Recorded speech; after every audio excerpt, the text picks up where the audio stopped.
All right, my name is Brandy Hannon-Williams, and I'm the undergrad advisor for the School of Creative Writing at UBC. I'm the first point of contact for applicants to the creative writing major. Here with me today are Nancy Lee, the undergraduate chair, and Tariq Hussain, Sarah Levitt, Sharita Warner, and Lindsay Wong, who are instructors in the BFA program. I've put my contact information in the chat, and I'll put it in later. For anyone who has questions after this session, I'm sure questions will come up throughout the application process, so please don't hesitate to reach out to me. So we are a fine arts program within the Faculty of Arts, and we offer a closed studio program, which means the focus is on experiential learning, meaning that the students learn to write by writing and engaging in the writing process of others. The studio is in the form of small writing workshops of up to 12 students, and students provide the texts that are under discussion and peer review. The aim is to provide technique-based feedback from one writer to another. The requirements of the program are 36 credits of 400-level workshop courses in at least 4 genres, and the program is designed to be completed in over 2 years, so 3 courses over 4 winter terms. The program can go a little bit longer if you do an exchange, a co-op, or a double major. We have a lot of students who double major, so that's not an issue. So it's a multi-genre program, which means that we emphasize cross-training across genres. Students do not specialize in one genre. We rather expect them to engage in a variety of genres. On the application form, we do ask students to list genres that they're interested in, a primary and secondary genre. But you are not limited to that once you're in the program. And in fact, we do encourage students to take courses in genres that they're not necessarily experienced or comfortable in. We expect students to really challenge themselves in this program. So for eligibility, there is no GPA requirement, though transfer students are expected to meet the UBC admission requirements. For eligibility, we look at 3 things. The first thing is UBC status. So most students will apply while in their studies at UBC, so that's not an issue. Transfer students and second degree students must apply to UBC enrollment services by January 15th before submitting their portfolio to creative writing. And we won't consider an application if there isn't a UBC student number attached to it. The second piece for eligibility that we look at is creative writing 200 or equivalent. Now, for UBC students or students who have taken courses at UBC, we will accept any 200 level creative writing course as an equivalent, though creative writing 200 is recommended. For students who are transferring and they're not sure about courses taken at other institutions, just send me an email and we'll take a look and just confirm that that will meet the requirements beforehand. If you haven't taken creative writing 200 or you plan to take it in January or in summer term, that's fine. If you're offered a seat in the program, it will be conditional upon completing that before you start the program. The final eligibility component that we look at is 3rd year status as of the start date. So that September 22nd or September 2022 in this case, which is usually 54 completed credits for a BFA student. Because of this, most students will apply while in their 2nd year of studies. So we'll be accepting applications between January 4th and February 28th, 2022 for next September. We have 1 application cycle per year and late applications will not be accepted. There are 3 components for completing the application. One is an application form that can be accessed on our website. The second is a cover letter, which is attached to the form, and 2 writing samples in 2 distinct genres also attached to the form. The guidelines are posted on our website and they go into great detail about the application process and requirements, including the requirements of the portfolio, the technical requirements of the portfolio. So I encourage applicants to really take a look at those throughout the application process so that they make sure that they're on track. Applications that are complete and eligible will then be circulated to faculty readers who will assess the writing samples and provide a score. And then applications will be notified by May 2022 of our decision. The acceptance rate is about 26%. We receive approximately 85 applications per year and accept about 28 to 32 of those students. So it is quite a competitive application. Some of the technical requirements of the portfolio. So we require 2 writing samples in accepted genres, which we'll get to next. Pay attention to the formatting guidelines for each genre. They go into detail in the application guidelines. The pieces can be made up from previous assignments. So if there's an assignment that you did in one of your creative writing courses that you're very proud of and you feel really represents you as a writer, then by all means include it. However, we don't accept any collaborative work. It must be solely your own writing. There's no intake quotas for individual genres. So we recommend that you write in your strongest genre. Don't write in something that you think will have a better chance of getting into the program. And lastly, instructors and TAs will not review your portfolio before your application is submitted. We regard that as a conflict of interest. So, by all means, have your friends and family weigh in, but creative writing has to remain impartial and take a step back. And here's a list of the genres that we're currently accepting portfolio pieces in. So there's poetry, new media, writing for children and young adults, creative nonfiction, dramatic writing for the screen, dramatic writing for the stage, graphic forms, fiction, and lyric forms. If you have any questions about if your portfolio meets the requirements, please send it my way, and I can consult with one of the faculty members who specializes in that genre just to see if it meets the requirements. Again, not regarding content, but on the technical aspects. Because some of it, such as new media, is fairly new. So we're constantly seeing new types of work submitted. So with the technical aspects covered, I'm going to turn it over to Nancy Lee to talk about advice on the cover letter and the portfolio. Nancy? Thank you, Brandy. Since we've got a little break here, I'll just mention for people who joined late that we are recording this info session. And Brandy, can you let people know where they can find the recording after the info session? Sure, they can find it on our website, and I'll just copy that and paste it into our. Yeah, so don't worry if you missed part of the beginning, it's all in the recording. And Brandy's always happy to answer any questions that you have. I'm Nancy Lee. I am the undergraduate chair, which means that I oversee not only the BFA program, but the minor program that some of you are probably already taking courses in. And I'm going to tell you a little bit about the elements of your application and what you should look for. So first of all, I'm going to talk about the cover letter. And the most important thing about the cover letter is that there's no magic formula. I know sometimes applicants get anxious that the cover letter is going to be the deciding factor in terms of whether or not they get into the program. And I assure you that it's not. We're looking exclusively at your portfolio, but the cover letter helps us get an idea of who you are as a writer. So it's an opportunity for us to hear a little bit about who you are as a person, what your interests are, and what your personal connection to writing is, why you want to pursue a creative writing major specifically, what you feel that it will help you with, and what you hope to work on while you're in the program, the genres that you're most interested in. So knowing that you're going to be taking 4 genres at least while you're doing your BFA, what 4 genres are of interest to you, and sort of do you see connections between them? Your own personal creative goals.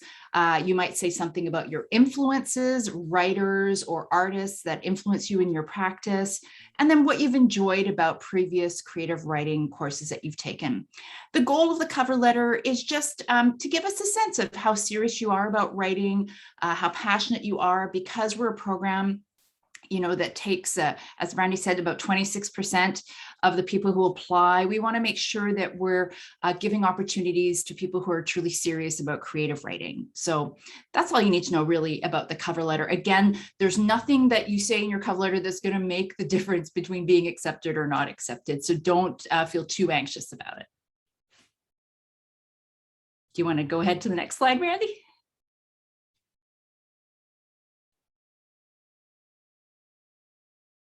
There we go. Okay. So the next part that everyone asks is, what about the portfolio? What do I need to know about the portfolio? And I'm going to invite, after I go through these points, I'm going to invite our instructors to kind of weigh in from a genre perspective to hear more about the specific genres. But really, there's no secret strategy to putting the portfolio together. What matters most is the quality of the writing, regardless of which genre you happen to be writing in. So as Brandy mentioned, there are no quotas. It's not like we have to take X number of people in this genre and X number of people in that genre. So there's no kind of benefit to saying like, oh, I'll apply in a genre that not many people write in because there's a better chance I'll get in. It doesn't work that way. We're looking at how the quality of the writing within the genre itself. So we're looking for freshness, originality, but we're also looking for facility with craft. That is, you seem to understand the genre that you're working in, and perhaps your work shows that you read in that genre, or you're exposed to that genre, and you kind of understand how things work in the genre. It should certainly demonstrate, your work should certainly demonstrate that you care about writing and that you're proud of your work, which means that we're looking for work that looks like it's been through several drafts or iterations, not something that looks like it was just prepared the night before. It's carefully proofread and presented in a professional manner. So that's what we're looking for, a sense of care in the work itself. Definitely submit your best work, the work that you're most proud of, and the work that you feel most passionate about. Make sure you look at the specific genre guidelines when you're preparing your portfolio, because the page requirements are different and the formatting is different for each genre. So you want to make sure that there's no confusion. Sometimes we do get portfolios where we can't tell what the genre is because of the formatting. And so make sure that you're adhering to those guidelines. We're not looking for a particular type of story or genre. We have a very diverse faculty who are reading applications. Each application gets read by 3 different faculty members. So each of those faculty members is going to have a different area of interest themselves. So there's no point in thinking, oh, I'll write this because I know everybody likes this kind of thing. You should really submit the work that you are most interested in, because that's what we're interested in. We're interested in finding out more about you as a writer. And as Brandy mentioned, instructors cannot review the portfolio materials before you submit them. Neither can TAs, but peer review and peer feedback is a great help. So even in today's event, you'll notice there's many people here. If you've got people who are in classes that you're taking right now who might be able to give you some feedback, and it might be help to do a little buddy system. You give feedback on someone's work, they give feedback on your work, to get that kind of help as you prepare. Now, I want to invite our faculty members in. We've got Lindsay Wong, Sarah Levitt, Sharita Warner, Tariq Hussain. I'm going to get maybe each of you to just say a little bit about your genre and what do you look for when you're reading BFA applications? What are the qualities in your particular genre that you look for in the submission? Lindsay, do you want to start? Sure, thanks, Nancy. My name is Lindsay, and I teach writing for young adults and creative nonfiction. When I'm looking at work, I'm looking for pieces that are engaged, and they really understand the genre. So if you say this work is writing for young adults, but it seems like it's adult fiction, then I might think that you don't read in this genre. For creative nonfiction, if you tell me that this piece of work is for fiction, that it's meant for memoir in the first person, then I might think, do you read creative nonfiction? I'm also really interested in people who are willing to take feedback and develop it.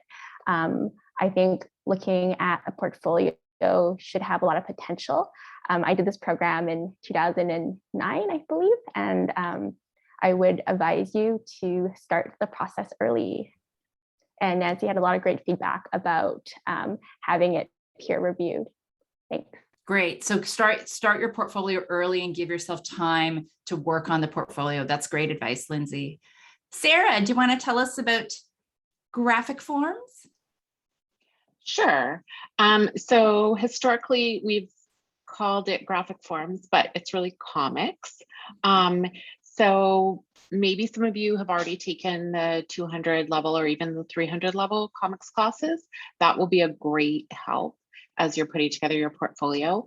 But you might also not have taken comics classes here. You might have taken them elsewhere, or you maybe just have a lot of familiarity with the form by reading. So similar to what Lindsay said, like we're looking for people who kind of understand that comics is about this whole set of elements coming together, not just drawing, but composition,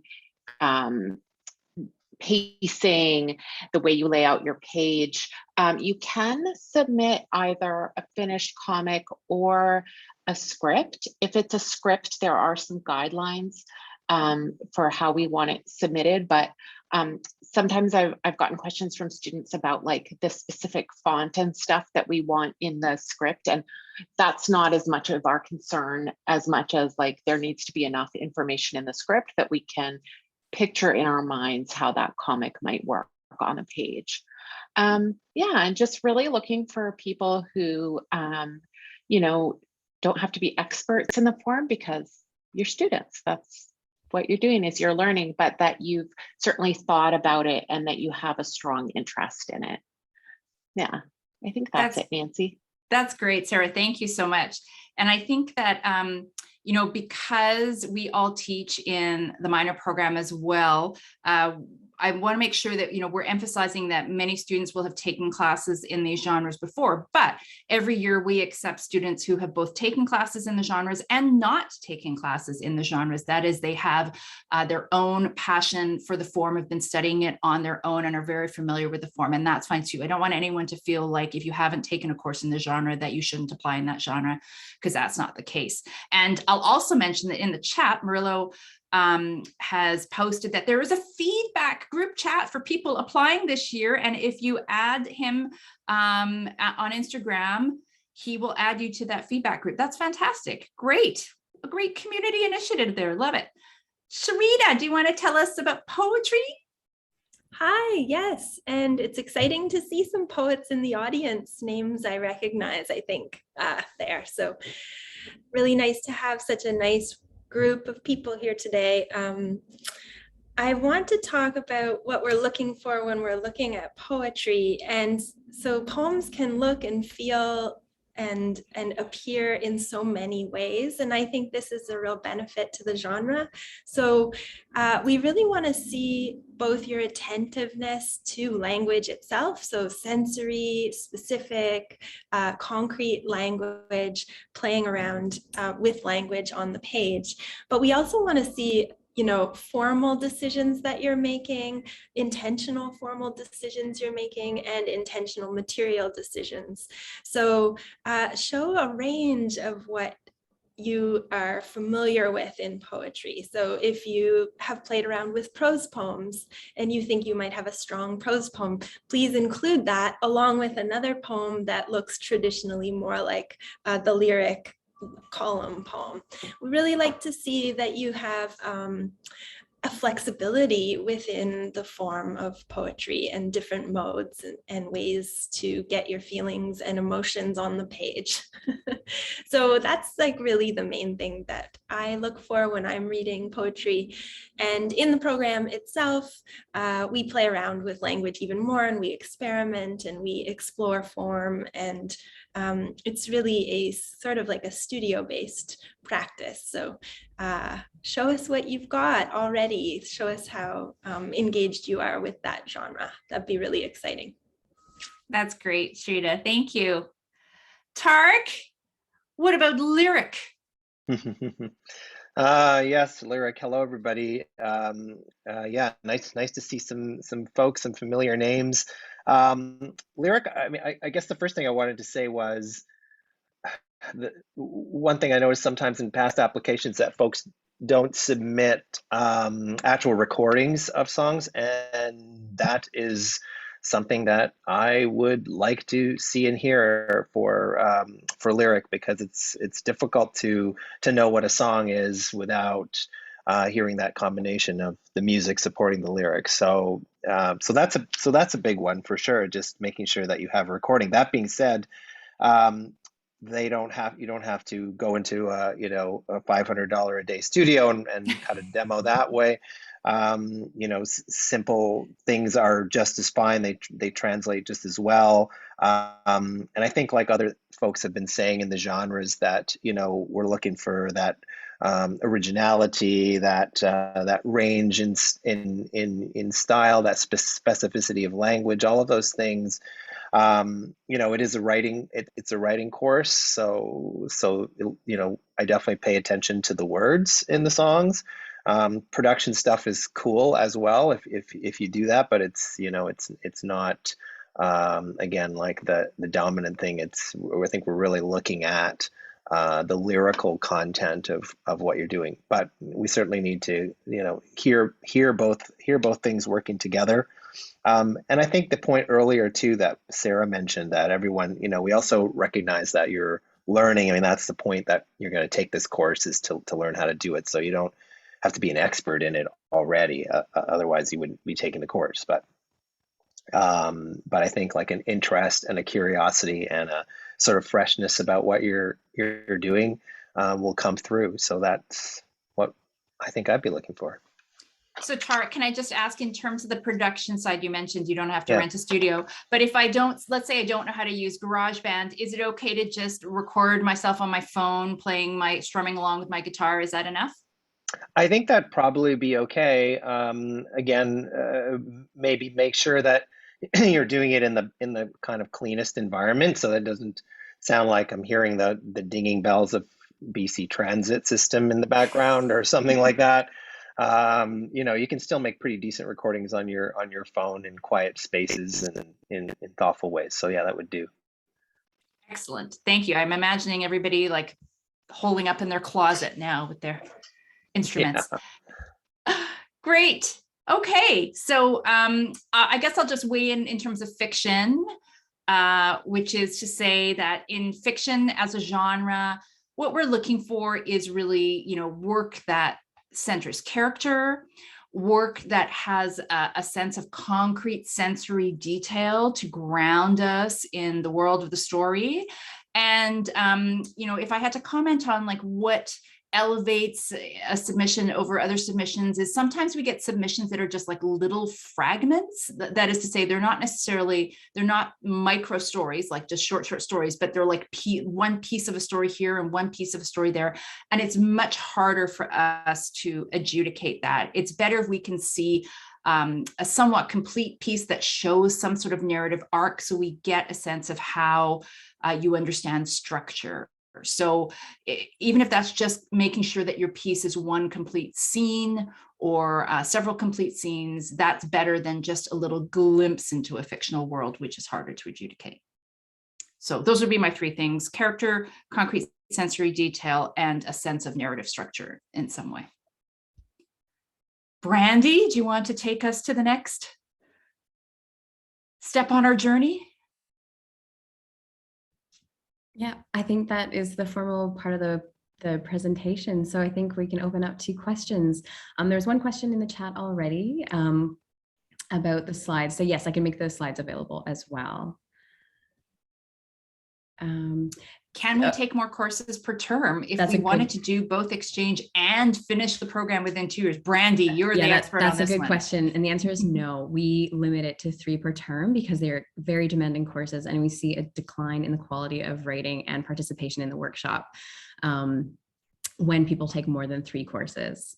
So no, the answer is 3 is the maximum.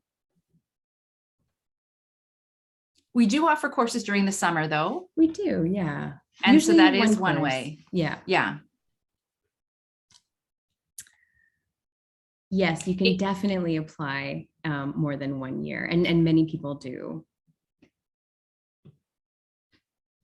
So I will make the slides available on the website, yes. Yeah. And in the chat, if you go back a little bit, I did include the link to our application guidelines and form. So on there'll be a drop down for the information session.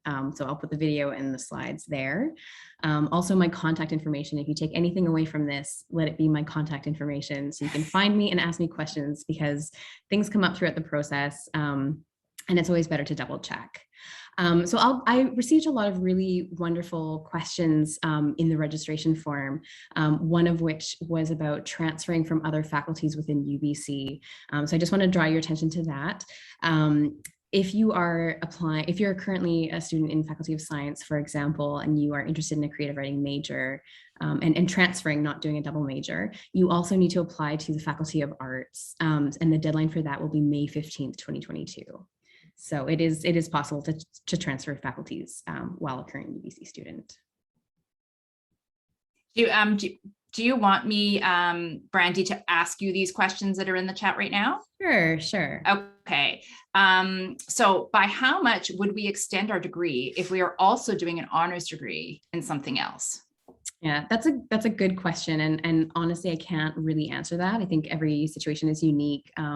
It depends on how many electives you have and that sort of thing. So I think in cases like that, it's probably better to reach out to your home advising office, so probably arts advising, because they'll look at your overall degree requirements and make sure that you're meeting the requirements of both programs. But it's difficult to say how much time would be added to a program.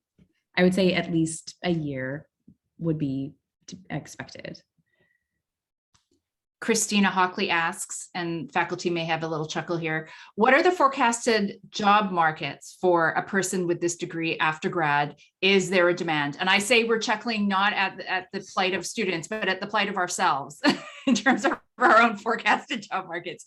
But Brandy, I think there was some information gathered, was there not, in terms of jobs that our grads have gone on to? Yeah, so it's a tricky question. So we don't actually gather that information. I think it's self-reported to the alumni office. So I don't have any statistics or anything for you, but we have seen students who go on to things like copywriter, editor, freelance writer, communications and marketing, that sort of thing. I think the thing with creative writing and probably arts in general is it's not always a clear career path.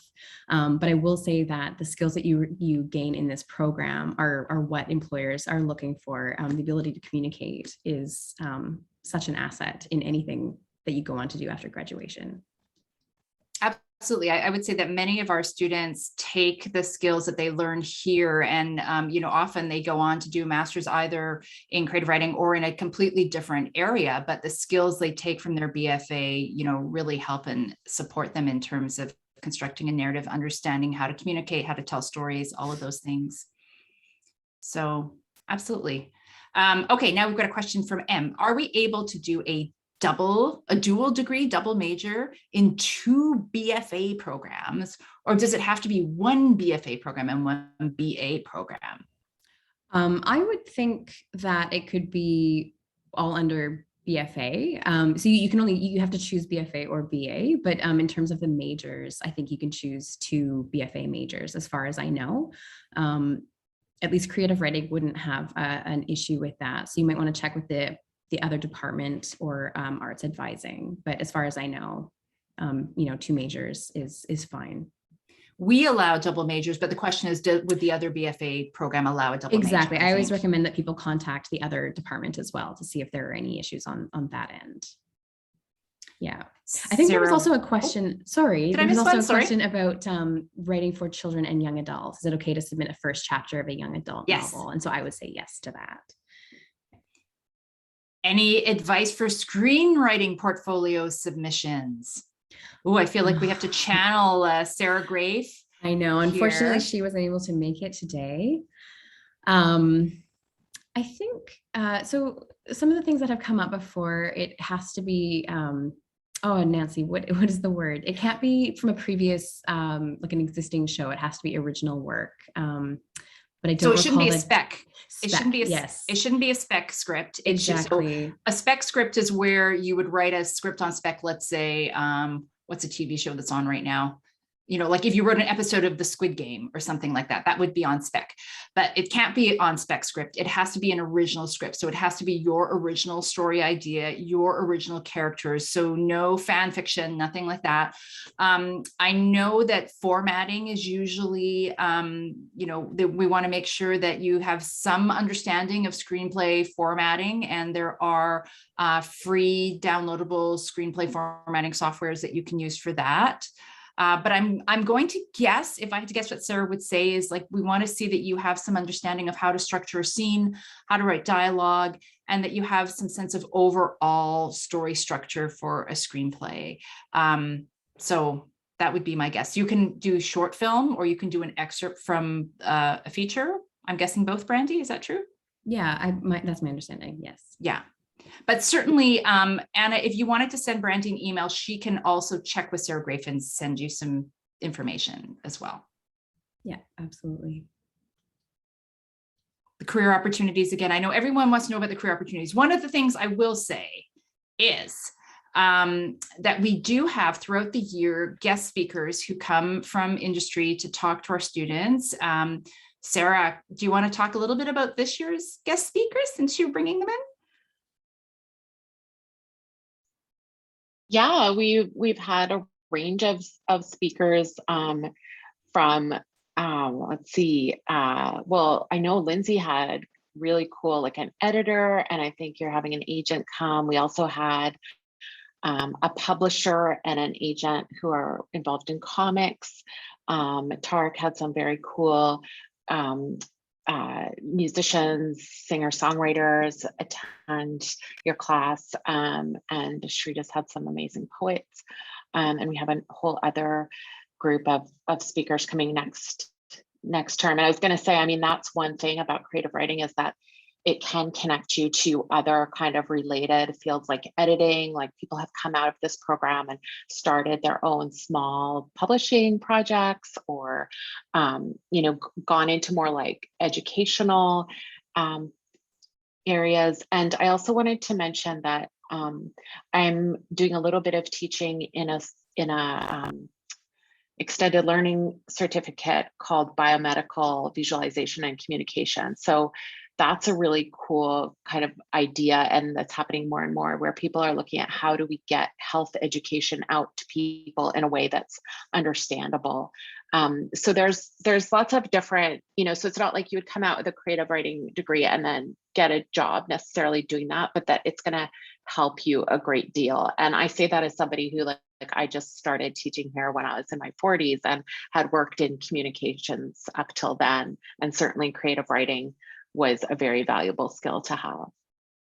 Great. So, I mean, one of the things that I want to emphasize in terms of the guest speakers is that, you know, we really are committed to bringing people from industry into the program. And, you know, it really, as a student, it's about how much you prioritize attending these events and talks, and you have lots of opportunities to make connections. So if that's what you're really interested in, you know, whether it's during the term or during our summer intensive, there's lots of opportunities to kind of connect with people in the greater publishing and production community, for sure. Okay, Nafsika asks, what co-op opportunities are there for a creative writing major? Do we have any co-op opportunities, Brandy?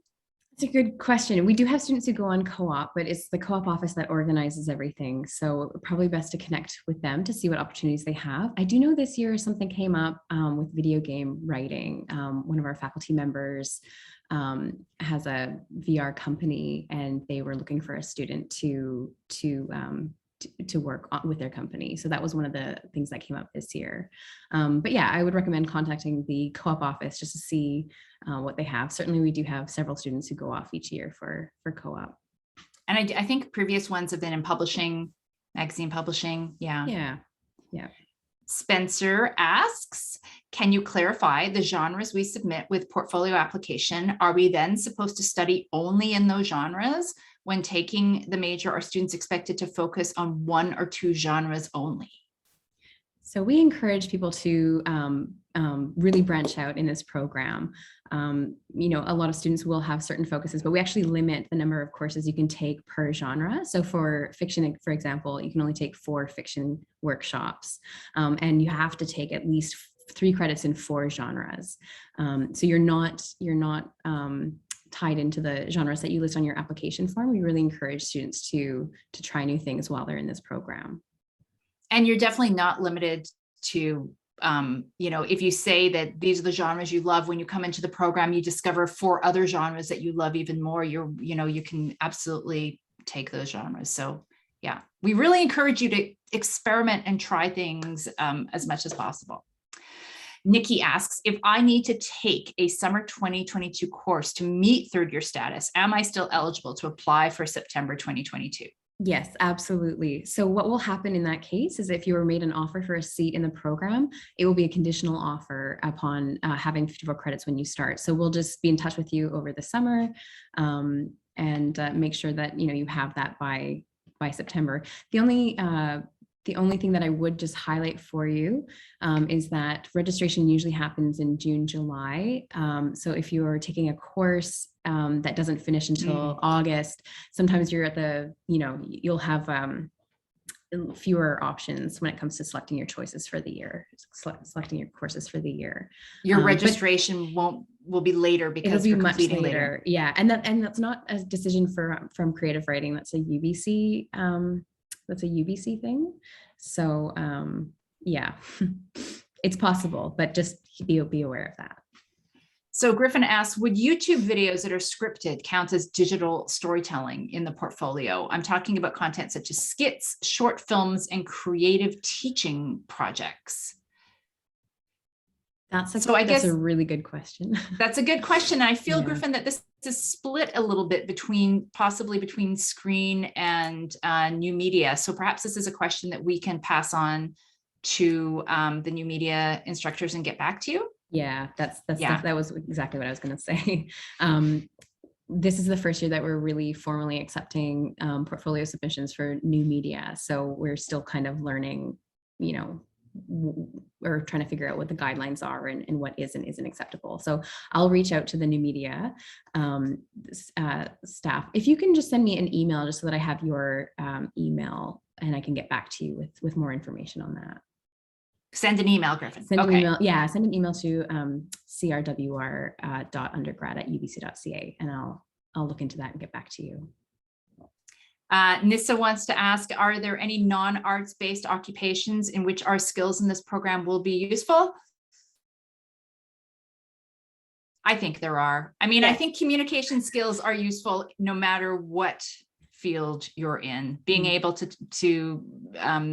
tell a story, being able to communicate with people, I think all of that is important. I don't know, faculty, do you have any specific examples? Sarah.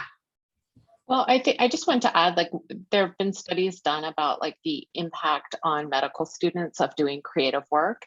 And one of those impacts is increased empathy and ability to see things from other people's point of view. So it's about communication, but it's also kind of some of the things that happen to you as a person as you do creative work.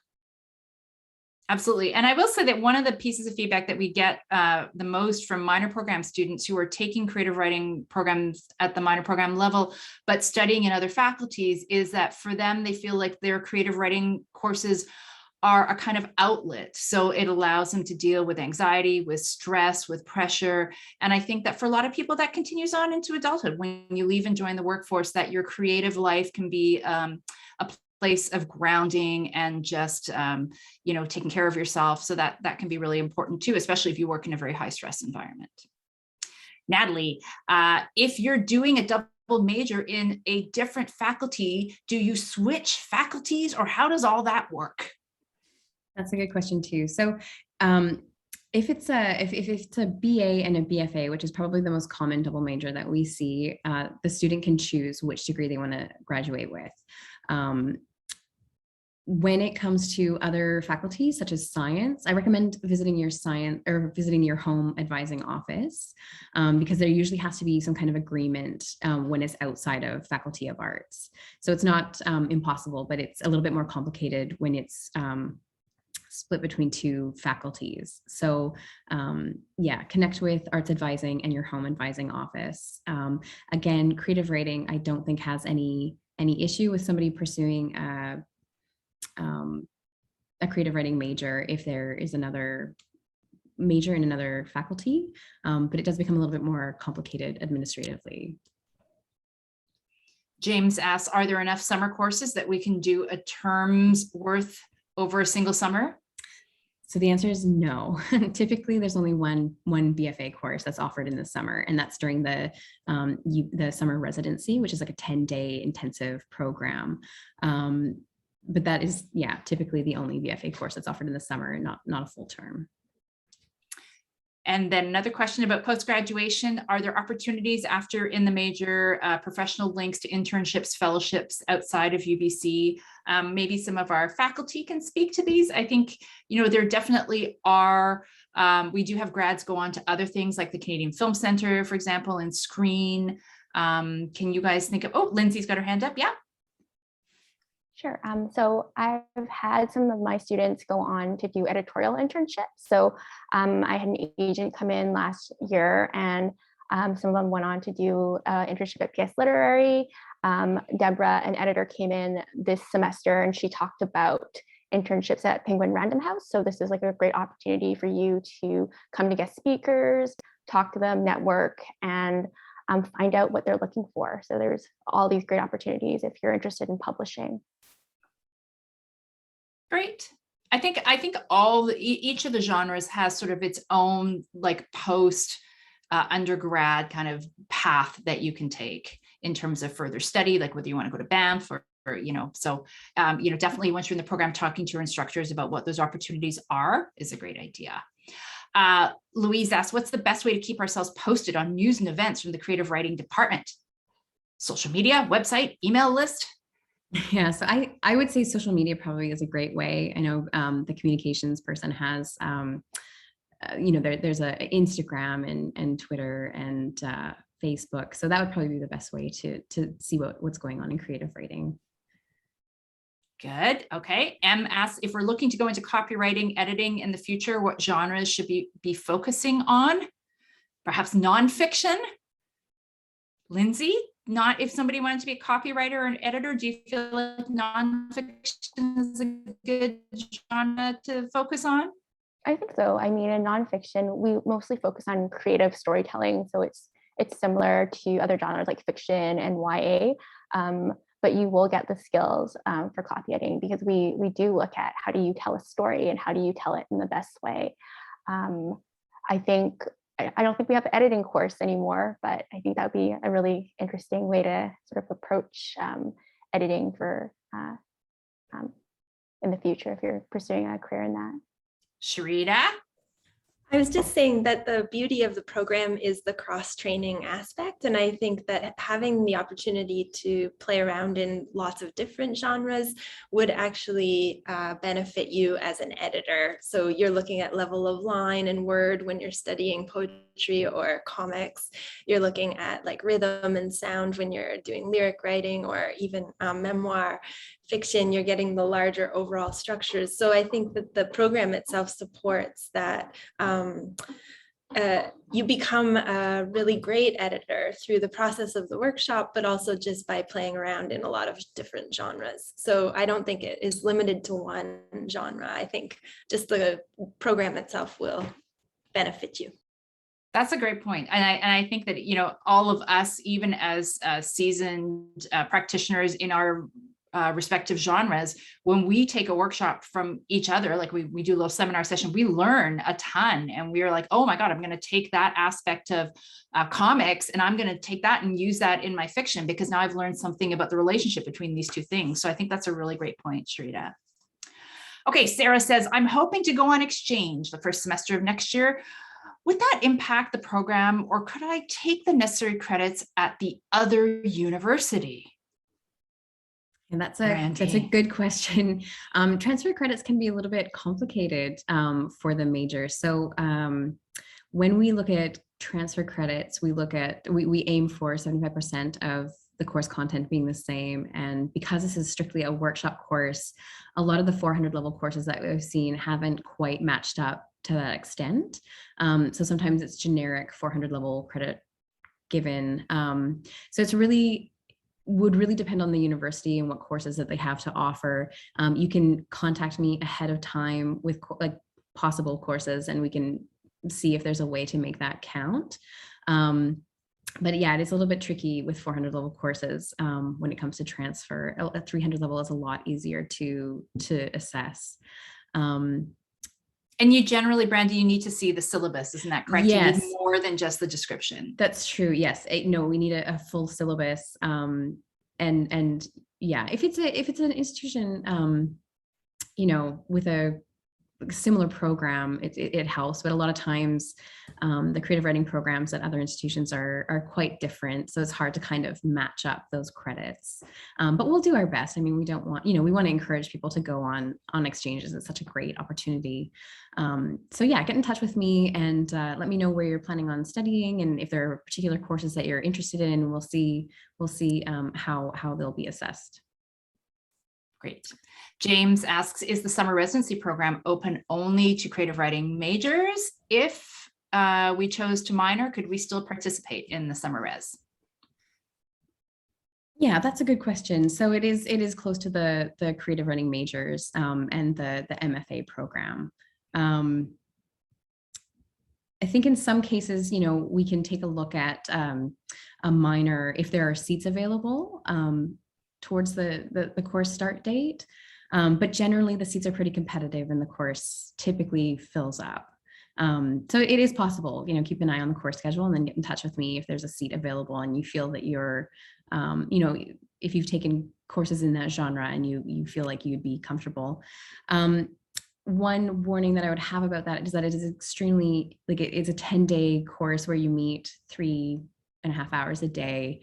So it's not something that I would really recommend for a minor student or even a BFA who's entering the program. Something that, once you have a few workshops done, probably you'd be more comfortable in that situation. Nancy, do you have any I was just going to say that there, on the rare occasion that instructors take students from outside the BFA, it's usually by application. So you would have to submit a manuscript and it would have to be assessed by the instructor in advance. Yes, exactly. Yeah. Okay, so I think that's the chat questions. Do you have any other questions, Brandy? Yeah, I think there were a lot of really thoughtful questions that were submitted in the registration form. I think we've covered most of them, even indirectly, but of course, please feel free to pop them in the chat if I missed anything. There were a few questions about the minor program, so I might just quickly touch on that. So the minor program is made up of 200 and 300 level creative writing courses, and it offers the same range of genres and a lot of the same faculty members. So for students who, for example, are looking at a double major, or they're already in their 4th year and they're not sure about adding a second major, the minor is a great option. You'll still have a lot of experience and opportunity within the minor program. So that is something to consider for students who are worried about taking on a second major. And I'll just mention that the structure of the minor program is that, we have second year lecture courses where you really learn the foundational elements of craft. And we always recommend that students take those first, that you don't skip them. But once you've taken that foundational craft course, then you can take what we call the 3OX courses, which are essentially the next level of your sort of intermediate study where you can actually get feedback on your work. And then we even have at the 3-5 level full-on workshop courses. So, but you don't want to miss that. I know lots of people see the course number 200 something. They're like, oh, I don't want to take a 200 level course, but really that's where the goods are, right? We have grad students telling us they wish they could take the 200 level courses. So it's true. Yeah. There's a lot of interest in those courses. And a lot of people are reluctant to take them because they don't count as upper electives, but yeah, there's a lot of interest in those courses. Yeah, and the focus is your own creative work in all of the courses. Yeah, for sure. Yeah. So some of the other questions that I received were about student experience. So I'm not sure if that meant some of the extra fun things that the program has to offer. We do have a reading series called Outright, where BFAs will get up and they'll read their own work to their peers. And lots of social events throughout the year. And in terms of student experience, I suppose the main thing is the workshop. So I don't know if any of the faculty can kind of comment on what the classes look like what a workshop class actually looks like. Oh, let's get all of the faculty to comment on this. If we were to drop in on your class, what would we catch you doing? Let's start with Sarah. What would you catch you doing? Well, I think it's really a combination of workshops. So when we say workshop, we mean reading each other's work and responding to it. So that's part of what we do in my course, but we also do a lot of work, especially at the beginning of the term, just kind of getting familiar with the form and practicing all the elements of comics. A lot of people get freaked out by taking a comics class because they say, oh, I can't draw. And we talk a lot about that and how drawing is just one aspect of comics. We read a huge range of different kinds of work. You do a lot of analysis of comics. You get exposed to a lot of different ways of creating comics. And then you move into doing your own comics, kind of going from like shorter forms into longer forms. Yeah, and I think one thing I would say about the student experience is that what I witness is students making pretty close relationships with each other and meeting people and staying in touch with them. You know, I talked to students who graduated from the BFA a while ago, and they're still in touch with the people that they met during the program. So that's really exciting. And with comic students, they often end up like posting their comics online afterwards, or making small printed mini comics, and before COVID, selling them at comics festivals. So yeah, that's kind of some of the stuff that happens. And yeah, volunteering at the comics festival when we're all doing that sort of stuff again. Great. Sharita, if we walked into a poetry class, what would we see? I think you would see small groups of students writing together, sometimes in collaboration, sometimes like just independently, but together as a group. You would see students sharing work with one another. You may catch us on a field trip to a public space or an art gallery, you know, playing around with language in different spaces.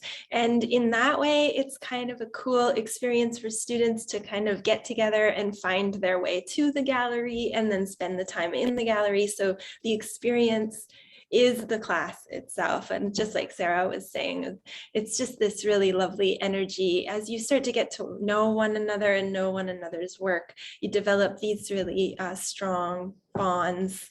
And working through sort of creative problems together sort of strengthens relationships as well. Like the thing that we do is we have these creative tangles and we say, you know, how do we get through this? And that's like a practice question or a process question. And so there's a lot in a poetry classroom where we're looking at the actual practice and process of poem making, which is larger than just getting the poems on the page. It's a lot about walking around and listening and paying attention to different parts of our lives in a really close and careful way. So you might see us with binoculars or magnifying glasses or little slips of paper that we're rearranging. Yeah, it's very playful and fun. And poets are radical. You should all be a poet. Okay, the end. I like that pitch, Sharita. Lindsay, what would we catch the either you can choose nonfiction or YA, whichever one you like, or both? Mm-hmm. So in pre-COVID, there'd be a lot of eating and snacking in my class. We'll be talking about YA, what makes great YA, and we essentially just work through manuscripts together. A lot of people come in not thinking they want to write YA, but they end up actually leaving with a novel.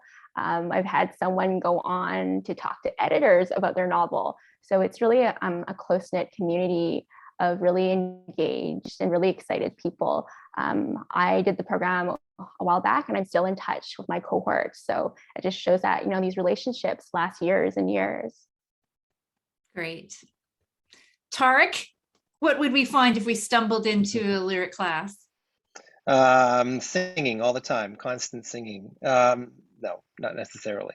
A lot of singing. A lot of singing, yeah. No, we have fun. We do. I mean, we do workshops, and when we do the workshops, I feel you'd observe students in small groups as well, having really, you know, excellent conversations about each other's work, and some other folks have mentioned friendships and contacts. You know, I have students who are now getting together, I think very soon, to like play music together.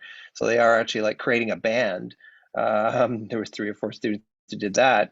These are the kinds of friendships that come out of it. So lots of conversation around music. We get to do prompts. I try to, always have prompts going for people to do exercises to generate work pretty regularly. My students are actually going into CITR next week as well, the campus radio station, to present songs on air. Wow. Yeah, Wednesday between 2 and 5. If you want to hear them, that's they'll be on live playing the songs they wrote this year. So that's a few things. That's fantastic. That's fantastic. Thank you, guys. We have a question from, I guess I should respond in terms of fiction. What are the fiction groups doing? Well, definitely we're doing in-class exercises. We're doing lots of different modes of feedback, either, might be partner feedback, small group feedback, large group feedback. And, we're talking about story constantly. We're looking at examples of story in all different genres. We're talking about structure. And, we're, again, building that sense of community and trusted readers and hopefully peers who are going to stay in touch for years and years and years and be the best readers of each other's work. I think that's what we're doing in fiction. Okay, Mahim asked, could you explain what the summer residency program is? That's a great question. Yeah, so I can talk about that. So the summer residency, I think, started as part of one of the MFA streams for distance. They bring everyone to campus every summer and have a 10-day residency. And I think it was expanded to the BFAs in that one course. It's a really great opportunity for BFAs. There's a lot of activities outside of the workshop that they'll have access to that they wouldn't normally have access to. So yeah, it's just a 10-day on campus, or I guess recently on Zoom. Yeah, it's a chance for guest speakers. I think they usually bring in editors and agents and different people to speak on those topics. Nancy, do you have anything to add? Yeah, I was going to say, we schedule the days so that you can take your class, but also attend all of the MFA programming. So usually there's a kind of a craft talk and then an inspirational presentation each day. So like a craft talk and an industry talk. So different writers from different fields will come in to talk about how they do what they do. And then we'll have industry professionals come in to talk about the industry or kind of larger questions in publishing, representation, things like that. So yeah, it's great. It's fantastic. I think across the board, people who do the summer residency absolutely love it. Spencer has a great question here. If you have disabilities and are registered with the Center for Accessibility, a full course load is 2 courses per term. Would this impact consideration for acceptance into the major program if you're not taking the same course load and moving at the same pace as the rest of the cohort? Yeah, no, that would have no impact. Everyone kind of moves at their own pace throughout the program. So that would not be an issue. Yeah, I would say while we say most students finish it in 2 years, certainly people finish at different paces. Oh, absolutely. I would say that many people do not finish it in 2 years. 2 years is just the minimum, because we don't want people, condensing their classes. But yeah, lots of people take longer for various reasons, and then that's completely fine. Thanks, Spencer. Do we have any other questions, Brandy? I don't think so. I think we've covered everything. Again, my contact information is actually, I'll move it here. My contact information, if anything comes up, if you think of anything after, then, please do get in touch. Oh, one more question in the chat. Does it look bad on your resume? No. No. No. Absolutely not. No. I mean, people go part-time because they're working or co-ops or exchanges, lots of reasons. And I don't think anyone has ever really been questioned about it. No. Yeah. All right. Well, if that is it, I think that's a wrap. So thank you all so much for attending. We really appreciate your time, and get in touch with any questions that you have along the way. All right. Thanks, everyone. Thank you.